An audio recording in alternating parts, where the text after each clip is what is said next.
कश्मीर से साइक्लोन ने भारत के तटीय क्षेत्र को, विशेष करके पूर्वी क्षेत्र को प्रभावित किया और उसमें भी सबसे ज्यादा दुष्परिणाम पश्चिम बंगाल के हमारे भाइयों बहनों को, पश्चिम बंगाल के नागरिकों को, यहाँ के संपत्ति को बहुत हानि पहुंचाई है। साइक्लोन की संभावनाओं से लेकर के लगातार मैं इससे संबंधित सभी लोगों से संपर्क में था। भारत सरकार भी सतत राज्य सरकार के संपर्क में थी।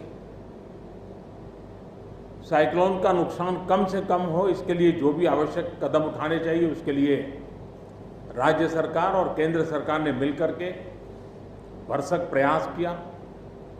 लेकिन उसके बावजूद भी करीब करीब 80 लोगों के जीवन हम नहीं बचा पाए। इसका हम सबको दुख है।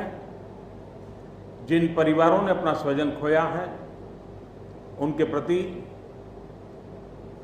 केंद्र सरकार, राज्य सरकार और हम सबकी संवेदनाएं हैं और इस संकट की घड़ी में हम उनके साथ हैं।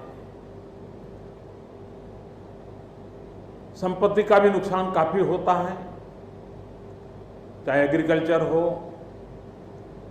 चाहे पावर सेक्टर हो, चाहे टेलीकम्युनिकेशन हो, चाहे घरों का उजड़ जाना हो, अनेक प्रकार का, चाहे वो इंफ्रास्ट्रक्चर का हो, चाहे व्यापार जगत से लोग जुड़े हुए हो, चाहे खेती क्षेत्र से जुड़े हुए, हर किसी को नुकसान होता है।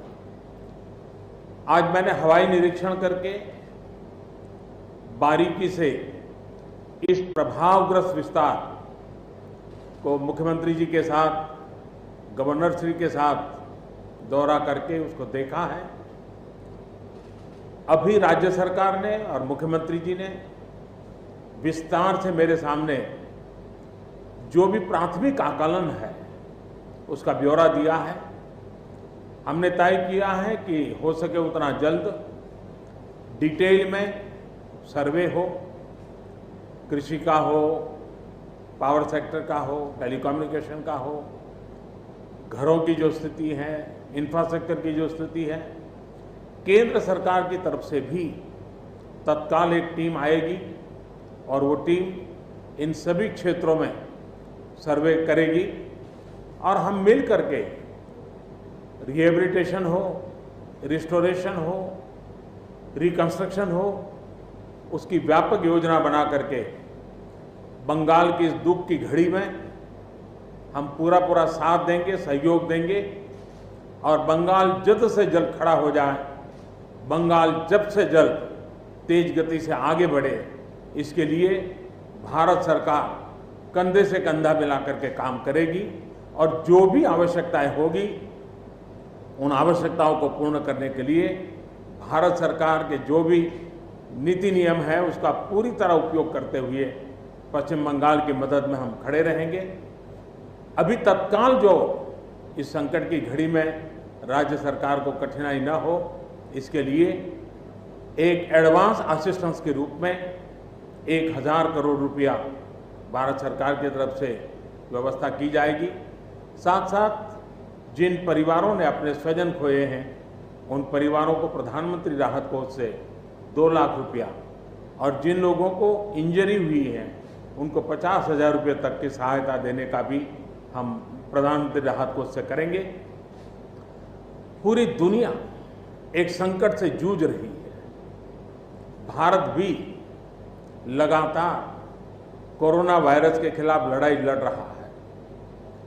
कोरोना वायरस की लड़ाई में जीतने का मंत्र और साइक्लोन में जीतने का मंत्र दोनों पूरी तरह एक दूसरे के ऑपोजिट है। कोरोना वायरस से लड़ने का मंत्र है जो जहां है वहीं रहे, जरूरत नहीं हो तब तक घर से बाहर न निकले और जहां भी जाए 2 गज की दूरी बनाए रखे। लेकिन साइक्लोन का मंत्र है कि साइक्लोन आ रहा है, जल्दी से जल्दी सुरक्षित स्थल पर आप शिफ्ट कर जाइए, वहां पर पहुंचने का प्रयास कीजिए, अपना घर खाली कीजिए। यानी दोनों अलग अलग प्रकार की लड़ाइयां एक साथ पश्चिम बंगाल को लड़नी पड़ी है, लेकिन उसके बावजूद भी ममता जी के नेतृत्व में राज्य सरकार ने भरसक प्रयास किया है। भारत सरकार ने भी लगातार उनके साथ रह करके इस संकट की घड़ी में जो भी आवश्यक, जो एडवांस में करने योग्य था, जो उसी समय करने का योग्य था और जो आगे दिनों के करने की आवश्यकता है, उसको भी पूरा करने का हम प्रयास करेंगे। आज समग्र देश को जिनके लिए गौरव है, ऐसे राजा राममोहन राय जी की जन्म जयंती है और उस समय मेरा पश्चिम बंगाल की इस पवित्र धरती पर होना मेरे मन को छूने वाली बात होती है।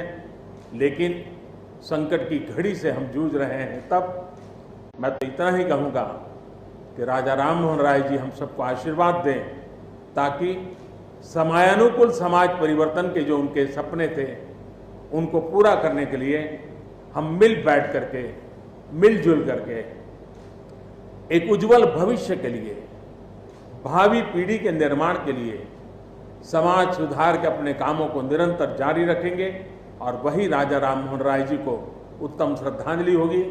मैं मेरे पश्चिम बंगाल के सभी भाइयों बहनों को विश्वास दिलाता हूं कि संकट की घड़ी में पूरा देश आपके साथ है। भारत सरकार कंधे से कंधा मिला करके आपके साथ आने वाले सभी कामों में खड़ी रहेगी। इसी संकट की घड़ी के समय आप सबसे मिलने आया हूं, लेकिन कोरोना वायरस के कारण सब नागरिकों से तो नहीं मिल पा रहा हूं। मन में एक कसक तो रह जाएगी। यहां से मैं आज उड़ीसा की ओर जाऊंगा और वहां भी हवाई निरीक्षण करूंगा, वहां के माननीय मुख्यमंत्री जी से, वहां की सरकार से बातचीत करूंगा। मैं फिर एक बार पश्चिम बंगाल की इस दुख की घड़ी में मैं आपके साथ हूं। जल्द से जल्द आप इस संकट से बाहर निकले, इसके लिए मैं पूरी तरह आपके साथ रहूंगा। बहुत बहुत धन्यवाद।